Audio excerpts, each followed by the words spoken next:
Hello guys, welcome to my channel. तो आज हम लोग पढ़ने वाले हैं इकोनॉमिक्स क्लास 10th का चैप्टर नंबर 1 डेवलपमेंट। यहाँ पे हम लोग लाइन टू लाइन एक्सप्लेन करेंगे। द आइडिया ऑफ डेवलपमेंट और progress has always been with us. We have aspirations और desires about what we would like to do and how we would like to live. Similarly, we have ideas about what our country should be like, what are the essential things that we require, can life be better for all, how should people live together, can there be more equality. Development involves thinking about these questions and about the ways in which we can work towards achieving these goals. अब development में क्या क्या चीज़ें involve होती हैं, ठीक है, क्या क्या चीज़ें इन्वॉल्व हो रही हैं. सबसे पहले तो what are the essential things that we required, क्या क्या इसेंशियल चीज़ें हैं जो हमारे लिए ज़रूरी हैं. एक देश कैसा होना चाहिए, क्या कैसे आप अपनी लाइफ को बेटर कर सकते हो. How people should live together, कैसे लोगों को मिलजुल कर साथ में रहना चाहिए. कैसे can there be more equality, ज़्यादा से ज़्यादा इक्वलिटी कैसे हो सकती है सोसाइटी में. ये सब चीज़ें क्या हैं, ये सब चीज़ें डेवलपमेंट के अंदर आती हैं. This is a complex task and in this chapter we shall make a beginning at understanding development. Development एक क्या है, कॉम्प्लेक्स टास्क है और अब इस चैप्टर में हम लोग डेवलपमेंट के बारे में अच्छी तरीके से समझेंगे. You will learn more about these issues in greater depth in higher classes. अब इन इशूज़ के बारे में, डेवलपमेंट के बारे में आप हायर क्लासेस में और पढ़ोगे. Also, you will find answers to many of these questions not just in economics but also in your course in histories and political science. अभी जो क्वेश्चंस थे, क्या क्या क्वेश्चंस थे कि कैसे आप अपनी लाइफ को बेहतर कर सकते हो, कैसे अपने देश को बेहतर कर सकते हो, कैसे आप लोगों के साथ मिलजुल कर रह सकते हो, कैसे इक्वलिटी अपनी सोसाइटी में ला सकते हो. इन सारे क्वेश्चंस के बारे में आप हिस्ट्री में भी जानोगे, पॉलिटिकल साइंस में भी जानोगे. ऐसा क्यों this is because the way we live today is influence by the past. क्योंकि जिस तरीके से हम रह रहे हैं आज, ये सब क्या है, ये सब पास्ट से इन्फ्लुएंस्ड है. We can't desire for change without being aware of this. In the same way, it is only through a democratic political process that these hopes and possibilities can be achieved in real life. अब we can't desire for change without being aware of this. अब जैसे अगर आपको अपने past के बारे में नहीं पता है, आप तो आप कैसे कैसे चेंज कर सकते हो. तो इसलिए ये सब चीज़ें आपको हिस्ट्री में भी मिलेंगी, पॉलिटिकल साइंस में भी मिलेंगी. What development promises different people different goals. अब जो डेवलपमेंट है वो हर एक इंसान के लिए, हर एक लोगों के लिए, हर एक पर्सन के लिए अलग अलग हो सकता है. सबके गोल्स अलग अलग हो सकते हैं, ठीक है. एक लेबर है, उसके लिए डेवलपमेंट गोल अलग होंगे. एक रूरल में रहने वाली लड़की है, उसके लिए डेवलपमेंट गोल अलग होंगे. एक अर्बन एरिया में कोई एम्प्लॉय काम कर रहा है, कोई फार्मर है कोई रूरल एरिया में, तो उन सब के क्या होंगे, डेवलपमेंट गोल्स अलग अलग होंगे. अब कैसे, इस टेबल से जानते हैं, ठीक है. सब let us try to imagine what development और progress is likely to mean to different persons. अब हर एक डिफरेंट पर्सन के लिए क्या है, डेवलपमेंट और प्रोग्रेस का तरीका अलग अलग है, उनकी एस्पिरेशंस क्या होंगी. यहाँ पे कुछ कैटेगरी पर्सन दिए हुए हैं. सबसे पहले क्या दिया हुआ है, लैंडलेस रूरल लेबर दिया हुआ है. रूरल एरिया क्या होता है, रूरल गांव के एरिया को हम लोग रूरल एरिया कहते हैं, ठीक है. लैंडलेस रूरल लेबर यानी कि वो लेबर है, गांव में रहने वाला एक लेबर है और वो लैंडलेस है, उसके पास ज़मीन नहीं है. अब उसके लिए डेवलपमेंट गोल क्या क्या होंगे, उसके लिए ये हो सकते हैं कि कैसे उसको ज़्यादा से ज़्यादा काम मिलेगा, कैसे उसको बेटर वेजेस मिलेंगे. वेजेस यानी कि जो काम जो कर रहा है उस काम से मिलने वाली तनख्वाह उसके लिए वेजेस हो गई. Local school is able to provide quality education for the children. अब जो गांव के एरिया में जो लोकल स्कूल होंगे वो उनके बच्चों को कैसे क्वालिटी एजुकेशन देंगे. ये सब क्या है, ये सब उनके लिए डेवलपमेंट गोल्स हैं कि उनके साथ सोशल डिस्क्रिमिनेशन ना हो एंड दे टू कैन, और वो भी विलेज के लीडर बन सकें. यानी कि विलेज में क्या होते हैं, सरपंच होते हैं, प्रधान होते हैं, वो बन सकें. प्रॉस्पेरस फार्मर्स फ्रॉम पंजाब, ठीक है. अब जो प्रॉस्पेरस फार्मर है, जो खूब वेल्दी, खूब रिच फार्मर है पंजाब के, जिनके पास बहुत अच्छी खासी ज़मीन है, उनके लिए डेवलपमेंट गोल्स क्या होंगे. उनके लिए ये होंगे कि assured a high family income through higher support prices for their crops. Through hard working and cheap labourers they should be able to settle their children abroad. अब वेल्दी फार्मर है तो यानी कि उनके पास अच्छा खासा पैसा भी होगा, तो उनके लिए क्या होंगे डेवलपमेंट गोल्स कि कैसे वो अपने बच्चों को अपने बच्चों को अब्रॉड पढ़ने भेजें, उनको कैसे चीप लेबर मिले, यानी कि हार्ड वर्किंग लेबर भी हो और वो सस्ते प्राइस में भी उनको मिले, उनको वेजेस कम देने पड़े, और जो उन्होंने क्रॉप लगाई है उसमें क्या, जब वो क्रॉप को बेचें तो वो अच्छी खासी बिके, उनको अच्छी खासी इनकम मिले, ये उनके लिए एक डेवलपमेंट गोल्स हो गया। अब जो फार्मर हैं जो किस पे सिर्फ और सिर्फ बारिश पे डिपेंडेंट हैं अपनी क्रॉप को ग्रो करने के लिए, उनके लिए क्या होंगे डेवलपमेंट गोल्स। जो फार्मर बारिश पे डिपेंड है कि कैसे, उनके लिए ये हो सकते हैं कि उनके लिए इरिगेशन फैसिलिटीज़ अच्छी करा दे गवर्नमेंट, है ना, ये उनके लिए डेवलपमेंट गोल्स हो सकते हैं। जो क्रॉप्स वो लगा रहे हैं उनके लिए उनको अच्छी प्राइजेस मिल जाएं, ये उनके लिए डेवलपमेंट गोल हो सकते हैं।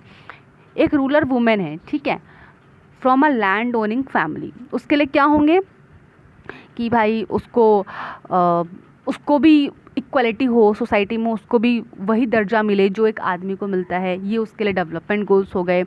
जो उसको फ्रीडम मिले, जो उसके फैमिली मेम्बर्स बाकी मेल फैमिली मेम्बर्स को मिल रहा है उसको नहीं मिल रहा है, उसको एक बाहर जाने का मौका मिले, उसको पढ़ने का मौका मिले, ये सब क्या है, ये सब उसके लिए डेवलपमेंट गोल्स हैं। उसको बाहर जाके कमाने का मौका मिले। अर्बन अनएम्प्लॉयड यूथ, अब एक अनएम्प्लॉयड है यानी कि एक बेरोज़गार आदमी है, बेरोज़गार यूथ है, लेकिन वो कहाँ रहता है, वो अर्बन एरिया, मतलब कि शहरी इलाकों को हम लोग अर्बन एरिया कहते हैं। अब उन लोगों के लिए क्या हो सकता है डेवलपमेंट गोल, उन लोगों के लिए ये हो सकता है कि वो अपनी स्किल्स इम्प्रूव करे, कैसे वो अपनी स्किल इम्प्रूव करेगा ताकि उसको अच्छी खासी एक जॉब मिल सके, ये उसके लिए डेवलपमेंट गोल्स हो गया। A boy from a rich urban family, ठीक है, शहरी इलाकों में रहने वाली एक रिच फैमिली है, वहाँ से एक लड़का है, तो उसके लिए डेवलपमेंट गोल क्या होगा, उसके लिए डेवलपमेंट गोल होगा कि हाँ उसको बाहर अब्रॉड जाना है पढ़ने, उसको अच्छी गाड़ी चाहिए, उसको अच्छे कॉलेज में जाना है, उसको अच्छा स्कूल चाहिए, ये सब क्या है, ये सब उनके लिए डेवलपमेंट गोल्स हो गया। एक रिच अर्बन फैमिली से कोई लड़की है तो उसके लिए डेवलपमेंट गोल क्या होगा कि उसको भी वैसे ही फ्रीडम मिले जैसे उसको भाई को मिल रहा है, वो जो अपनी लाइफ में करना चाह रही है वो कर पा रही है, अपनी स्टडी कर पा रही है, ठीक है, अब्रॉड जाना चाहती है तो वहाँ जाके अपनी स्टडी पूरी कर पा रही है, ये क्या है, ये उसके लिए डेवलपमेंट गोल्स है। एक आदिवासी है नर्मदा वैली से, तो उसके लिए क्या डेवलपमेंट गोल्स होगा, उसके लिए ये डेवलपमेंट गोल्स होंगे कि उसको भी सोसाइटी में वो दर्जा मिले जो बाकी लोगों को मिल रहा है, उसको भी राइट्स, उसकी जो राइट्स हैं उनका एक्सप्लॉयटेशन ना हो, उसके लिए गवर्नमेंट जो है वो स्कीम्स निकाले, उसको सब्सिडीज़ मिले, ये उनके लिए क्या है, उनके लिए ये डेवलपमेंट गोल्स हो जाएंगे। Let us know examine it, do all this person have the same motion of development और प्रोग्रेस। अब आप ये सोचो क्या इन सब लोगों के लिए जो डेवलपमेंट की जो सोच है वो एक ही है, नहीं, सबके लिए डेवलपमेंट की सोच अलग अलग है। Each one of them seek different things, हर कोई क्या है, हर कोई अलग अलग चीज़ें चाहता है, सबका डेवलपमेंट का तरीका अलग अलग है। They seek things that are the most important for them, that is which can fulfil the aspirations और डिज़ायर। हर कोई वो चीज़ें चाहता है जो कि उनके लिए इंपॉर्टेंट है, सबके लिए अलग अलग चीज़ें इंपॉर्टेंट हो सकती हैं जो कि उनकी डिज़ायर्स, उनकी एस्पिरेशंस को पूरी कर रही हैं। In fact at times two person और groups of person may seek things which are conflicting. अब क्या है, एक ही टाइम पे जो दो लोग हैं वो लोग ऐसी चीज़ सोच सकते हैं, उनके लिए डेवलपमेंट का तरीका जो होता है वो कॉन्फ्लिक्टिंग हो सकता है। कॉन्फ्लिक्टिंग मतलब कि वाद विवाद वाला हो सकता है, ठीक है, कैसे हो सकता है, आगे पढ़ते हैं। A girl expect as much freedom and opportunity as a brother and he also shares in the household works, हर ब्रदर में नॉट लाइक दिस सिमिलर। अब देखो कैसे वाद विवाद वाला हो सकता है। एक लड़की है, ठीक है, एक लड़की क्या चाहती है, उसके लिए डेवलपमेंट के लिए क्या डेवलपमेंट है उसके लिए कि उसको फ्रीडम चाहिए, उसको भी वो सारी अपॉर्चुनिटीज़ चाहिए जो उसके ब्रदर को मिल रही हैं, और उसका जो ब्रदर है वो भी हाउस होल्ड यानी कि घर के कामों में उसका साथ दे, उसका हिस्सा बटाए, उसके काम करे, ये सब क्या है, ये सब एक लड़की के लिए डेवलपमेंट गोल है। लेकिन उसके भाई को ये अच्छा नहीं लग सकता है कि मैं क्यों घर का काम करूँ, है ना, तो ये क्या है, ये कॉन्फ्लिक्टिंग हो सकता है, इसमें वाद विवाद हो सकता है। Similarly to get more electricity, industrialist may want more dams. अब जो इंडस्ट्रियलिस्ट है, ठीक है, उनको क्या अपनी इंडस्ट्री चलाने के लिए ज़्यादा से ज़्यादा इलेक्ट्रिसिटी की ज़रूरत होगी। अब इलेक्ट्रिसिटी कैसे आएगी, इलेक्ट्रिसिटी जनरेट होती है पानी से, तो उनको ज़्यादा से ज़्यादा डैम की ज़रूरत हो सकती है, but this may submerge the land and disturb the life of people who are displaced such as tribals. अब क्या होगा, अब डैम बनाने के लिए जो लोग हैं, लोगों की लैंड ली जाएगी, उन लोगों को वहाँ से डिस्प्लेस हटा दिया जाएगा, जो ट्राइबल लोग हैं, तो ये उनके लिए डेवलपमेंट नहीं है। तो यही चीज़ हमने आगे पढ़ी कि ज़रूरी नहीं है कि जो चीज़ एक पर्सन के लिए डेवलपमेंट है वो दूसरे पर्सन के लिए भी डेवलपमेंट होगी, ठीक है, दूसरे पर्सन को इससे दिक्कत भी हो सकती है। They might resent this and may prefer small checks dam और tanks to irrigate their land, ठीक है। So two things are quite clear. तो इससे हमें दो चीज़ें सीखने को मिली। क्या सीखने को मिली कि different person can have different development goals. तो जो हर एक पर्सन का जो डेवलपमेंट गोल है वो अलग अलग हो सकता है। And to what may be development for one may not be development for the other, it may be even destructive for the other. पहली चीज़ हमने ये सीखी कि ज़रूरी नहीं है कि हर पर्सन का जो डेवलपमेंट गोल है वो अलग अलग वो सेम हो। हर डिफरेंट पर्सन का डेवलपमेंट गोल अलग अलग हो सकता है, और जो ज़रूरी नहीं कि जो मेरे लिए डेवलपमेंट है वही आपके लिए भी डेवलपमेंट हो, ठीक है। जो एक पर्सन के लिए डेवलपमेंट है वो दूसरे पर्सन के लिए डिस्ट्रक्टिव भी हो सकता है। जैसे कि हमने इंडस्ट्रियलिस्ट वाला एग्जाम्पल लिया कि क्या इंडस्ट्रियलिस्ट का तो डेवलपमेंट होगा कि हाँ डैम बनेंगे, लेकिन जो लोगों को डिस्प्लेस किया जाएगा उन लोगों के लिए तो ये डेवलपमेंट है ही नहीं, उनके लिए तो ये डिस्ट्रक्टिव है। डिस्ट्रक्टिव यानी कि जो चीज़ें आपको डैमेज कर रही हैं, हानिकारक हैं आपके लिए, ठीक है। नेक्स्ट टॉपिक है इनकम एंड अदर गोल्स। अब income and other goals, if you go over table 1.1 again you will notice one common thing, what people desire are regular work, better wages and decent prices for their crops or other product what they produce. In other words, they want more income. अब table 1.1 अगर आप फिर से पढ़ो, फिर से देखो, तो आपको क्या पता चल रहा है, क्या नोटिस कर रहे हो आप यहाँ पे? एक कॉमन थिंग आप नोटिस कर रहे हो कि लोग क्या चाह रहे हैं।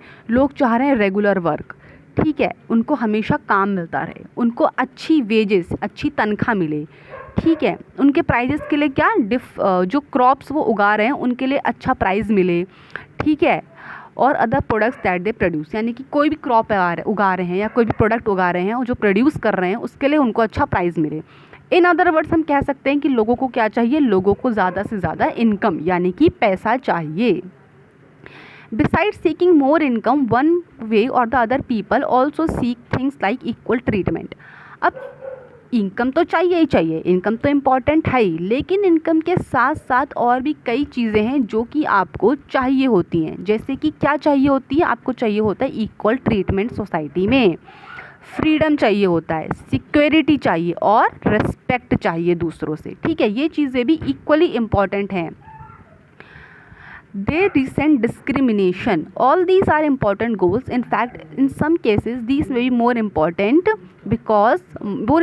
than more income or more consumption, because material goods are not at all that you need to live. अब हमने क्या पढ़ा, हमने ये देखा कि जो इक्वल ट्रीटमेंट है, फ्रीडम है, सिक्योरिटी है, रिस्पेक्ट है, ये चीज़ें भी इक्वली इम्पॉर्टेंट हैं इनकम के साथ साथ। लेकिन कभी कभी क्या होता है कि इनकम से ज़्यादा ज़रूरी हो जाता है ये सारी चीज़ें, क्योंकि सिर्फ मटेरियल गुड्स हमारे लिए इम्पॉर्टेंट नहीं है, ठीक है, हमारे लिए नॉन मटेरियल गुड्स भी उतने ही इम्पॉर्टेंट हैं। मनी और material things that one can buy with it is one factor on which our life depends. अब मनी है, ठीक है, पैसा है, या फिर कोई मटेरियल थिंग्स है जिस पे हमारी लाइफ डिपेंडेंट है, ठीक है। ये एक फैक्टर तो है मनी और मटेरियल थिंग कि हाँ इन पे हमारी लाइफ डिपेंडेंट है, but the quality of our life also depend on non material things. लेकिन जो हमारी क्वालिटी है लाइफ की, ठीक है, वो नॉन मटेरियल थिंग्स पे भी उतनी ही डिपेंडेंट है जितनी की मटेरियल थिंग्स पे है, जो कि हमने आगे पढ़ी। नॉन मटेरियल थिंग्स क्या हो गई, सिक्योरिटी, रिस्पेक्ट, ठीक है, जिन्हें आप छू नहीं पा रहे हो लेकिन वो आपको महसूस हो रही हैं, फ्रीडम है ना, equal treatment, non material things हो गई। If it is not obvious to you then just think of the role of your friends in your life, you may desire their friendship. अब क्या नॉन मटेरियल थिंग्स आप सोच रहे हो कि अरे क्या ही इंपॉर्टेंट है नॉन मटेरियल थिंग्स, पैसा ज़्यादा इंपॉर्टेंट है, लेकिन आप खुद सोचो अपनी लाइफ में, ठीक है, नॉन मटेरियल थिंग्स में आपकी दोस्त की फ्रेंडशिप भी आ गई, वो भी आपकी लाइफ में इक्वली इंपॉर्टेंट है। आपके फ्रेंड का रोल ये नॉन मटेरियल थिंग्स में आ जाता है, ये भी आपकी लाइफ में इक्वली इम्पॉर्टेंट है पैसे के साथ साथ। Similarly there are many things that are not easily measured but they mean a lot to our life. अब ऐसी बहुत सारी चीज़ें हैं जिन्हें आप मेज़र नहीं कर सकते, ठीक है, नाप नहीं सकते, लेकिन वो आपकी लाइफ में बहुत ज़्यादा इम्पॉर्टेंट हैं। They are often ignored. अब क्या क्या चीज़ें हैं? However it will wrong to conclude that we can not be measured is not important. आप ये कंक्लूड नहीं कर सकते, आप ये नहीं कह सकते कि जो चीज़ें आप नाप नहीं सकते, जिस चीज़ को आप मेज़र नहीं कर सकते, वो आपकी लाइफ में इंपॉर्टेंट नहीं है। वो भी इक्वली इंपॉर्टेंट है, जैसे कि फ्रेंडशिप हो गई, रिस्पेक्ट हो गई, इक्वल ट्रीटमेंट हो गया, फ्रीडम हो गया, ये भी आपकी लाइफ में इक्वली इंपॉर्टेंट है, जबकि आप इन्हें नाप नहीं सकते हो। आपको एग्जाम्पल ले लेते हैं, another example. If you get a job in a far of place, before expecting it, would you try to consider many factors apart from income, such as facilities for your family, working atmosphere or opportunity to learn? अब आप खुद सोचो, ठीक है, कि आपको एक job मिली है। वो जॉब कहाँ मिली है? आपकी जगह से दूर मिली है, यानी कि आपका जो होम टाउन है उससे दूर कोई आपको जॉब मिली है। तो आप क्या क्या चीज़ें कंसिडर करोगे? पहले तो इनकम तो आप सबसे पहले देखोगे कि अरे कितना पैसा दे रहे हैं, लेकिन इनकम के साथ साथ और भी चीज़ें देखनी पड़ती हैं। जैसे कि क्या क्या चीज़ें देखनी पड़ती हैं? जैसे कि आपकी फैमिली को क्या क्या फैसिलिटीज़ मिल रही हैं, ठीक है, उसका वर्किंग एटमॉस्फेयर कैसा है, क्या क्या आपको अपॉर्चुनिटी मिलेंगी, क्या क्या आपको सीखने को मिलेगा, ठीक है। In other case a job में गिव यू लेस पे but may offer regular employment that enhances your sense of security. अब एक जो जॉब है, ठीक है, वो आपको पे कम कर रही है, यानी कि पैसा कम दे रही है, लेकिन क्या वो आपको जॉब सिक्योरिटी दे रही है। जॉब सिक्योरिटी का मतलब क्या हो गया? जॉब सिक्योरिटी का मतलब हो गया कि आप रेगुलर एम्प्लॉय हो वहाँ पे, ठीक है, वो आपको निकाल नहीं सकते बीच में से ऐसे कभी भी, तो ये जॉब सिक्योरिटी हो गई। Another job however may offer high pay but no job security have also leave no time for your family। अब एक जॉब है जो आपको बहुत अच्छा पे कर रही है, ठीक है, बहुत अच्छा पे कर रही है, आपको जॉब सिक्योरिटी, लेकिन कोई जॉब सिक्योरिटी नहीं दे रही है, और आपके लिए पास कोई टाइम नहीं है अपनी फैमिली के लिए, ठीक है, यानी कि आपको छुट्टियां नहीं दे रही है अपनी फैमिली से मिलने के लिए। तो ये आपकी जो सेंस ऑफ सिक्योरिटी है और फ्रीडम है, ये रिड्यूस हो जाएगी, ठीक है। तो आप ऐसी जॉब लेना प्रेफर नहीं करोगे जो आपको पैसे तो ज़्यादा दे रही है बट ना आपको छुट्टी देती है, ना वो आपको जॉब सिक्योरिटी दे रही है, जबकि आप उस जॉब को लेना पसंद करोगे जो आपको पैसे तो कम दे रही है, लेकिन आपके पास अच्छा एटमॉस्फेयर है, आपके पास ज़्यादा अपॉर्चुनिटीज़ हैं सीखने के लिए, आपको फैसिलिटीज़ प्रोवाइड कर रही है, आपको जॉब सिक्योरिटी प्रोवाइड कर रही है। तो हर बार आपको मटेरियल थिंग्स इंपॉर्टेंट नहीं है, बल्कि नॉन मटेरियल थिंग्स भी उतनी ही इंपॉर्टेंट होती हैं जितनी कि material things. Similarly for development people look at a mix of goals. अब डेवलपमेंट के लिए और भी चीज़ें देखते हैं, जैसे कि it is true that a women are engage in paid work their dignity in the household and society increases. अब ये बात सच है कि अगर जो वुमेन जो है वो पेड वर्क में इंक्लूडेड है, यानी कि पैसे कमा रही है, तो जो उसकी डिग्निटी है, जो उसकी रिस्पेक्ट है, वो उसके घर में, उसकी सोसाइटी में क्या बढ़ जाती है। However, it is also the case that if there is respect for women, there would be more sharing of housework and a greater acceptance of women working outside।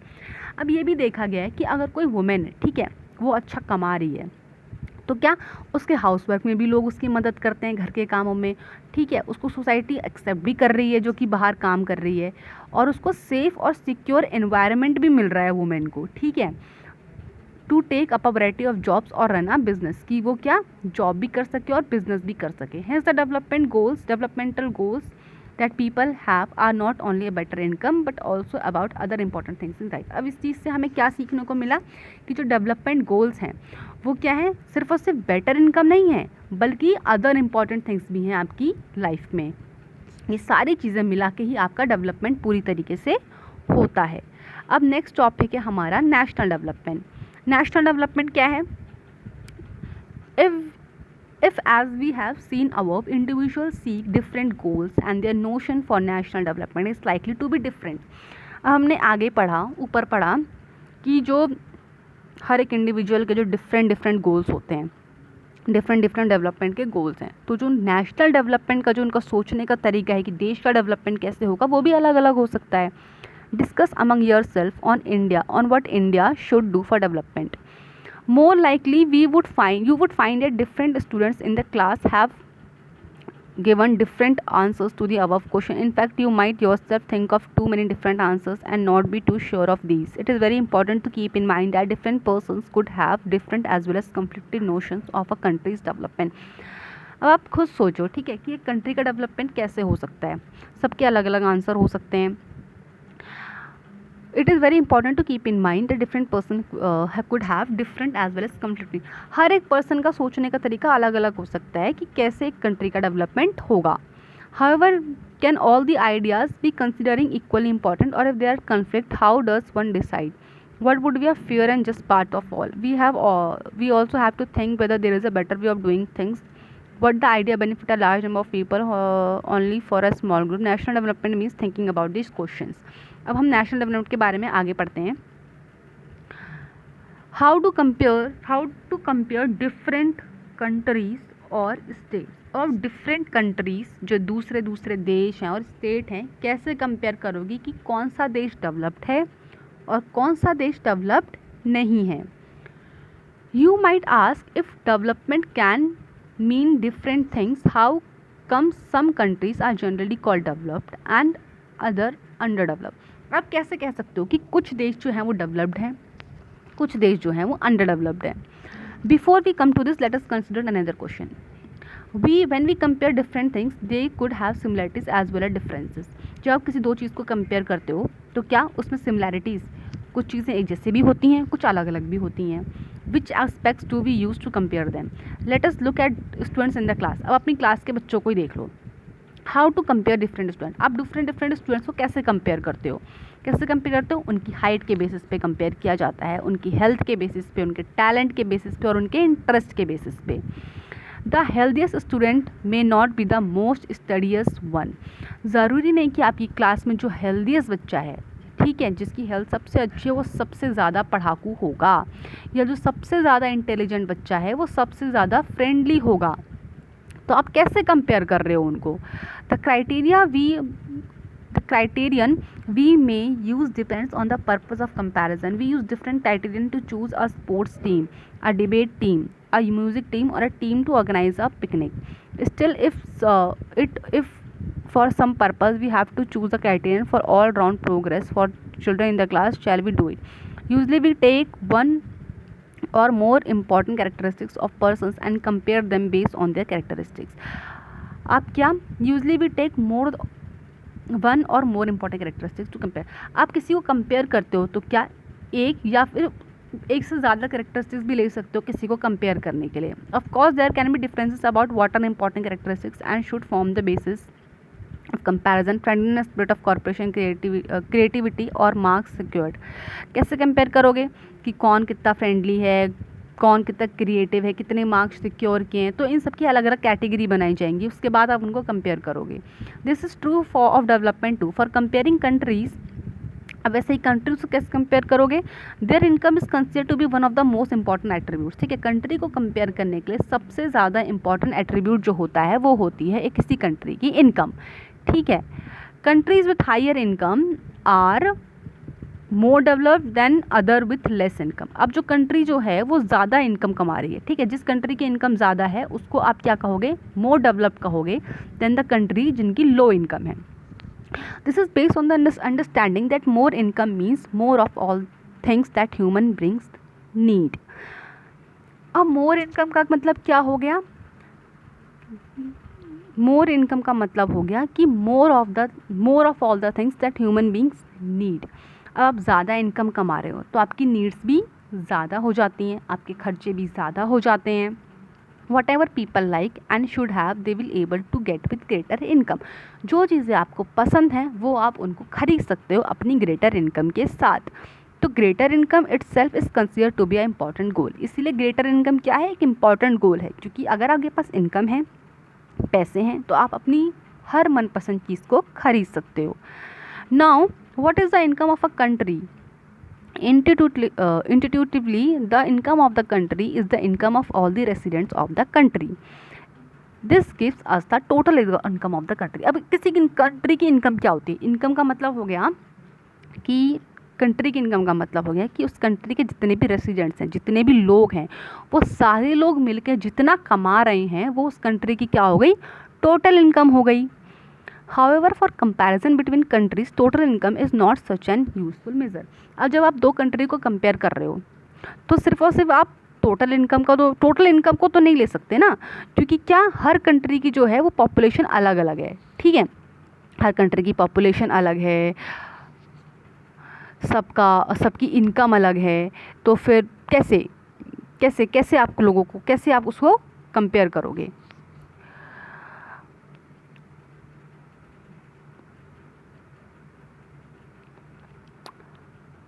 Since countries have different populations, comparing total income will not tell us about an average person is likely to earn. अब एक country की जो total income है, ठीक है, इससे आपको ये नहीं पता चलेगा कि उस कंट्री का एवरेज आदमी कितना कमा रहा है। तो are people in one country better off than others in a different countries. तो एक कंट्री के जो लोग हैं वो क्या वो दूसरे कंट्री से बेहतर हो जाएंगे? नहीं।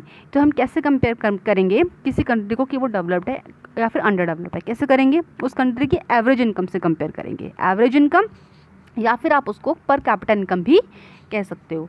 तो एवरेज इनकम का दूसरा नाम क्या है? Per capita income. और किसी कंट्री की एवरेज इनकम कैसे निकालोगे?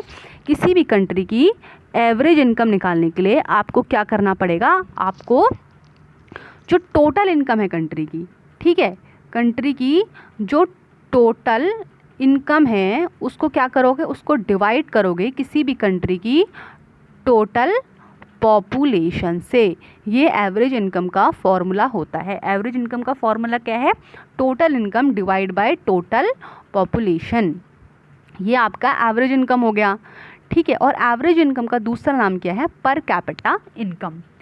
In world development reports bought by the world bank. अब जो वर्ल्ड डेवलपमेंट रिपोर्ट है जो कि वर्ल्ड बैंक ने दी है, उसमें उसने क्या क्राइटेरिया यूज़ किया है, ठीक है, कैसे क्लासीफाई की है कि कोई कंट्री डेवलप्ड है इनकम के बेसिस पे, कोई नहीं है। तो जो countries with per capita income यानी कि एवरेज इनकम, जो कि हमने कैसे निकाली? Total population. एवरेज इनकम कैसे निकाली? Total income divide by total population. ये कंट्री की एवरेज इनकम हो गई। तो एवरेज इनकम कैसे निकाली? मतलब एवरेज इनकम जो है, पर कैपिटा इनकम जो है, वो किसी कंट्री की कितनी होगी कि आप उसको डेवलप्ड कहोगे? तो जो $66,500 per annum and above in 2024 are called higher income rich countries. अब जिस कंट्री की, ठीक है, जिस कंट्री की per capita income $66,500 per annum यानी कि एक साल की पर कैपिटा इनकम $66,500 है, उसको आप रिच कंट्री कह सकते हो या फिर डेवलप्ड कंट्री कह सकते हो। और जिस कंट्री की जो पर कैपिटा इनकम है वो 2,300 से कम है, $2,300 से कम है, उस कंट्री को क्या कहता है? उस कंट्री को लो इनकम कंट्रीज़ कहा जाता है। तो इंडिया किस कंट्री में आती है? इंडिया किस कैटेगरी में आती है? इंडिया आती है मिडिल इनकम कंट्रीज़ में। मिडिल इनकम कंट्रीज़ में आती है क्योंकि जो उसकी पर कैपिटा इनकम है वो 2024 में कितनी थी? $11,000 पर एनम थी, यानी कि एक साल में उसकी पर कैपिटा इनकम थी 11,000। इसलिए हमारी जो इंडिया है वो किस में आती है? वो आती है मिडिल इनकम कंट्रीज़ में। The rich countries, middle income countries मतलब कि डेवलपिंग कंट्रीज, अंडर डेवलप भी नहीं है और पूरी तरीके से डेवलप भी नहीं है, लेकिन डेवलपिंग है, डेवलप्ड हो रही है। The rich countries excluding countries Middle East and certain other small countries are generally called develop countries. अब जो रिच कंट्रीज़ हैं इसमें मिडल ईस्ट कंट्रीज़ को हटा दो, ये क्या है? ये डेवलप्ड कंट्रीज़ होती हैं। अब आगे का जो टॉपिक है इनकम एंड अदर क्राइटेरिया, ये हम लोग पढ़ने वाले हैं हमारे पार्ट 2 यानी कि दूसरी वीडियो में। तो मिलते हैं दूसरी वीडियो में। Thank you. और अगर आपको वीडियो अच्छी लगी हो तो please like and subscribe and share my channel. Thank you.